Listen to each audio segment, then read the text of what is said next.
When avoidant realizes they broke your heart, it rarely happens during the argument, during the breakup, or even during the moment they walk away. The realization usually arrives much later, quietly, almost cruelly, when there is no longer anything left to distract them from the truth. It happens in the ordinary moments nobody talks about. A random evening, an empty room, a familiar song, a memory they weren't trying to revisit. Suddenly the story they spent months telling themselves begins to crack, and through those cracks comes a realization they never expected to face. Someone who genuinely loved them got hurt because of them. Not because of bad intentions, not because they wanted to cause pain, but because their fear, distance, and emotional walls left damage behind. If you've ever wondered whether an avoidant eventually understands the heartbreak they caused, this video is for you. And if you're someone fascinated by the hidden psychology of love, attachment, and human behavior, take a second to subscribe. There is something almost ironic about the avoidant journey. The very emotions they spend so much energy avoiding often become the emotions they are eventually forced to confront. And when that confrontation finally happens, it can change everything. The moment they finally see the damage is rarely dramatic. Most people imagine a sudden epiphany where everything becomes clear at once. In reality, it is usually a slow and uncomfortable awakening. At first, they only notice an absence. The messages are gone. The reassurance is gone. The person who used to wait, understand, forgive, and stay is no longer standing in the same place emotionally. What makes this realization so powerful is that avoidants often focus on maintaining distance when things feel overwhelming. They are busy protecting their independence, protecting their space, protecting themselves from vulnerability. During that process, they are rarely focused on the emotional experience of the other person. Their attention is directed inward toward relief, escape, and self-preservation. But once enough time passes, something changes. The emotional fog begins to lift. The immediate pressure disappears, and when they finally look back, they are no longer looking through the lens of defense. They are looking through the lens of hindsight. That is when they begin noticing things they could not see before. The tears they dismissed, the conversations they avoided, the affection they withheld, the confusion they left unanswered, and perhaps most painfully, the realization that someone was hurting while still trying to love them. For many avoidants, this is the first time they truly understand the emotional cost of their actions. The reason they often fail to see it while it is happening has little to do with cruelty and everything to do with emotional self-protection. Avoidant individuals tend to experience intimacy differently than others. When emotional closeness increases, their nervous system can interpret connection as pressure. Love begins to feel demanding. Expectations begin to feel threatening. Vulnerability begins to feel unsafe. As a result, their mind automatically shifts into protective mode. Instead of focusing on what their partner is feeling, they focus on reducing their own discomfort. This is why they may withdraw after moments of closeness, why they become distant during emotionally important conversations, why they sometimes appear indifferent when their partner is clearly hurting. From the outside, it can feel heartless, but internally, they are often overwhelmed by emotions they do not fully understand how to process. Their attention narrows. Their empathy becomes buried beneath self-protection. They are not asking, how much pain is this causing? They are asking, how do I stop feeling trapped? And because survival becomes the priority, awareness of the other person's heartbreak gets pushed into the background. The tragedy is that what feels like relief for them often feels like rejection for the person who loves them. To make that discomfort easier to live with, avoidants often create explanations that protect them from guilt. These stories are rarely conscious lies. They are psychological shields. They tell themselves the relationship wasn't that serious. They convince themselves their partner was too emotional, too needy, too demanding. They focus on every flaw, every conflict, every frustration. Their mind becomes an expert at finding reasons why distance is necessary. Because if distance is necessary, then the pain caused by that distance becomes easier to justify. If they can convince themselves they had no choice, they don't have to sit with the uncomfortable possibility that someone was deeply wounded by their actions. For a while, these stories work. They create emotional distance from accountability. They allow the avoidant to move forward without confronting the full weight of what happened. But stories have limits, especially when reality begins presenting evidence that contradicts them. Eventually, the image of the overly demanding partner starts colliding with memories of genuine care. The image of the bad relationship starts colliding with memories of laughter, loyalty, patience, and love. The mental protection that once felt solid begins falling apart. And when it does, the truth starts emerging in ways that are impossible to ignore. That is when the silence begins talking. At first, silence feels comforting. There are no difficult conversations, no emotional expectations, No pressure to explain feelings. The avoidant finally has the space they thought they wanted. But something strange often happens when enough time passes. The silence that once felt peaceful begins echoing. Without constant distractions, old memories become louder. Moments they pushed aside start resurfacing. Small details return unexpectedly. A look they once ignored. A message they never answered. A vulnerable confession they brushed past.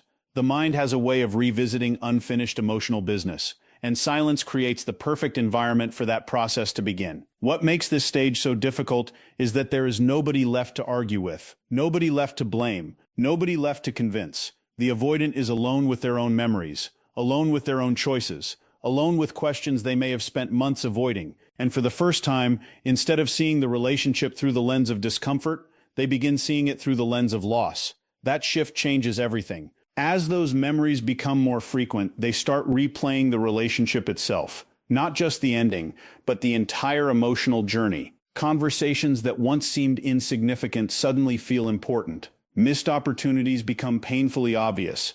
They remember moments when someone reached for connection and received distance instead. They remember affection they struggled to return. They remember kindness they assumed would always be there. What is fascinating is that avoidants often gain emotional clarity after the relationship is no longer active. When the threat of intimacy disappears, their ability to reflect sometimes increases dramatically.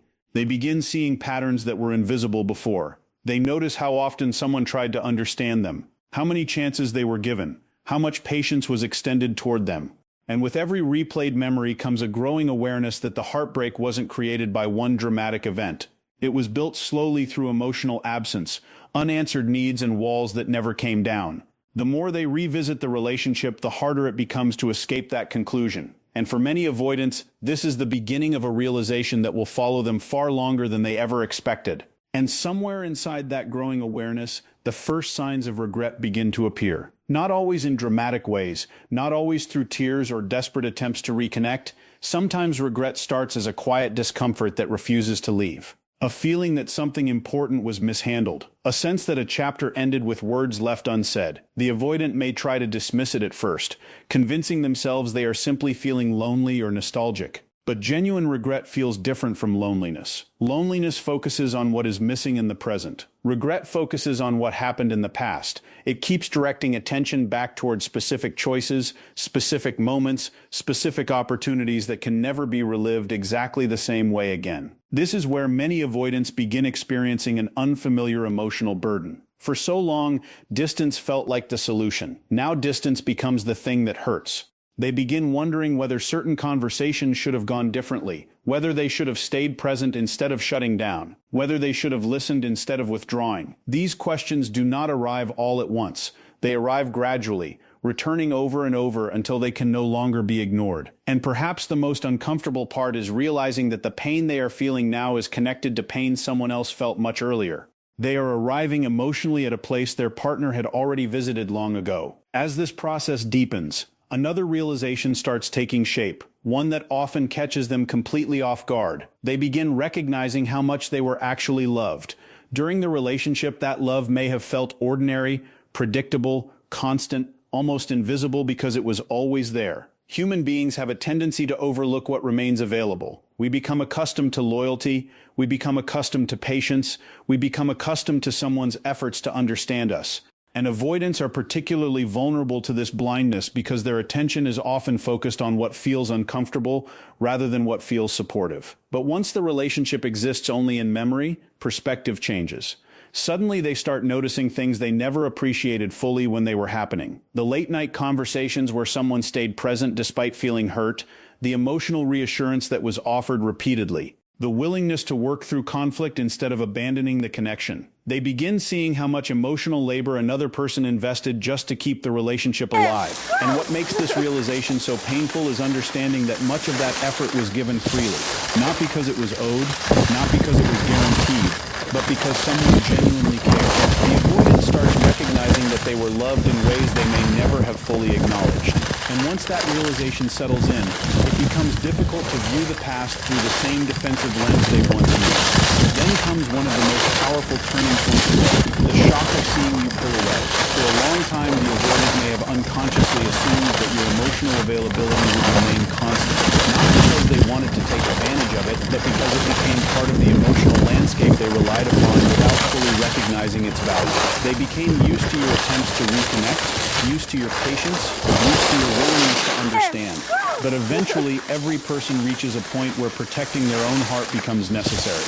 The day you stop chasing, stop explaining, stop trying to force understanding, something changes. The energy shifts. And often that shift speaks louder than any argument ever could. Arguments can be dismissed, emotional discussions can be avoided, but genuine emotional detachment is different. It cannot be debated away. It cannot be negotiated with. It simply exists. The avoidant suddenly realizes that the person who once fought for the relationship is no longer fighting. The person who once waited is no longer waiting. The person who once offered endless opportunities for repair is no longer offering them. This realization can feel profoundly destabilizing because it confronts them with something they never truly expected, the possibility that they have actually lost someone. Not temporarily, not symbolically, but genuinely.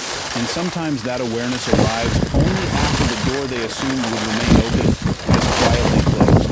What follows is often a period where their usual defenses begin losing their effectiveness. For years, emotional distance may have served as a reliable coping mechanism. Whenever vulnerability felt overwhelming, they could withdraw. Whenever guilt appeared, they could rationalize. Whenever intimacy felt threatening, they could create space. But certain emotional realities cannot be managed forever through avoidance. Eventually, unresolved feelings begin finding their way through the cracks. The distractions stop working as well. The explanations stop feeling convincing. The emotional walls that once provided relief start feeling more like prisons than protection.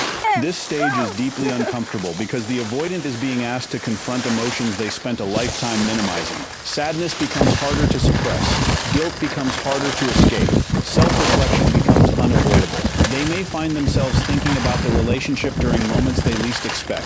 They may experience sudden waves of emotion triggered by memories they thought they had moved beyond, and perhaps for the first time, they begin understanding that avoiding emotions does not eliminate them. It only postpones them. The feelings eventually return, often stronger than before, carrying years of accumulated pain. This is why the realization of heartbreak can hit so hard. It is not just about one relationship. It is about confronting an entire pattern of emotional self-protection and finally seeing its consequences clearly. Within that emotional reckoning lives another burden that many avoidants carry silently: the weight of unspoken apologies. Contrary to popular belief, not every avoidant who feels regret immediately reaches out. In fact, many never do. Not because they feel nothing, but because accountability requires vulnerability. And vulnerability remains one of their deepest struggles. They may rehearse apologies privately. They may imagine conversations that never happen. They may think about what they would say if they had the courage to express everything honestly. Sometimes these imagined conversations become surprisingly detailed. They picture acknowledging the hurt they caused. They picture admitting they were wrong. They picture explaining fears they never revealed. Yet despite these internal dialogues, their words often remain trapped inside. Shame becomes a barrier. Pride becomes a barrier. Fear of rejection becomes a barrier. They worry that reaching out will reopen wounds. They worry they are too late. They worry they no longer deserve to be heard. And so the apology stays unspoken, carried quietly through months or even years. What makes this especially tragic is that the apology is often genuine. The understanding is often real. But emotional growth and emotional expression are not always the same thing. A person can finally understand the damage they caused and still struggle to communicate that understanding outwardly. And as these silent apologies accumulate, the avoidant begins learning one of life's most difficult lessons. Some words become heavier the longer they remain unsaid. The realization that they broke your heart is no longer a distant concept.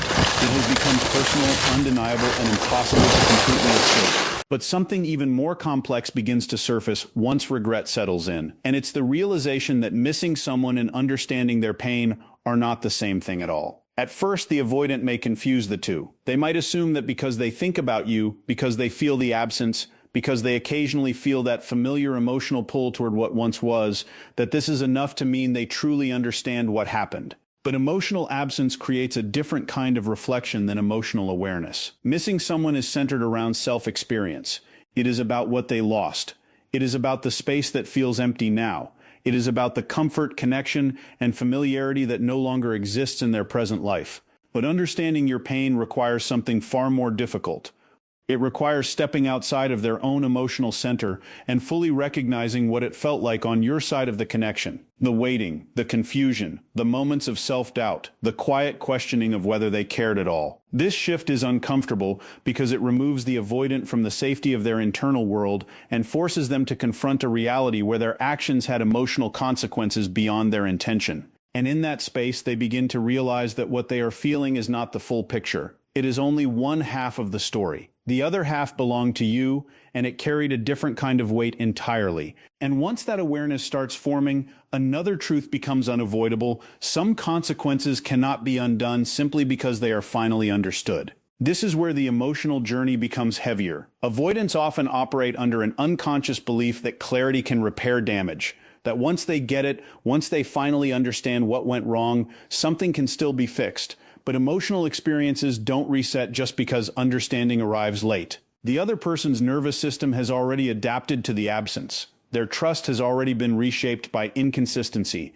Their expectations have already changed. The emotional reality has moved forward without them. And this is where regret becomes painful in a new way. Because understanding no longer carries the same power it would have had earlier in the story. The avoidant begins to realize that insight is not the same as repair. Awareness is not the same as reconnection.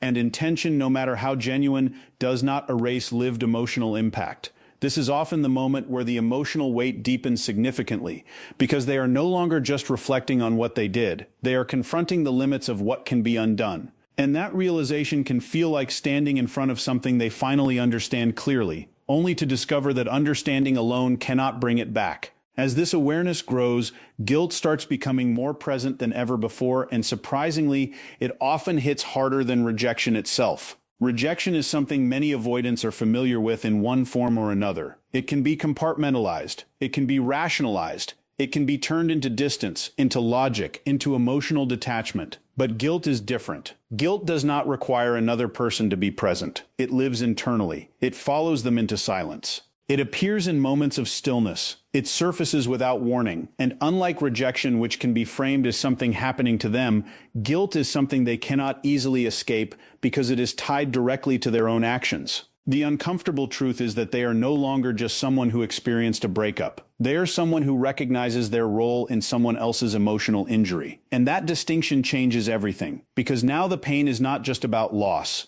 It is about responsibility. It is about seeing themselves in a way they may have never fully confronted before. And while rejection allows for distance from accountability, guilt forces proximity to it. It sits closer. It lingers longer. It does not fade simply because time passes. Instead, it deepens when memories resurface, when emotional clarity increases, when the full picture of the relationship becomes harder to ignore. This is why many avoidants find this stage more emotionally intense than the breakup itself. The breakup was separation. Guilt is confrontation. And as guilt grows, so do the memories that refuse to stay buried. Not the broad memories of the relationship, but the specific, emotionally charged fragments that carry meaning they didn't fully recognize before. A moment when you tried to explain your feelings and were met with distance instead of engagement. A moment when your patience stretched further than it should have had to. A moment when your emotional honesty was answered with silence or withdrawal. These are the memories that tend to return with surprising clarity. Not because they are dramatic, but because they are unresolved. The mind has a way of highlighting moments where emotional responsibility was avoided, especially when reflection replaces distraction. And the more these memories return,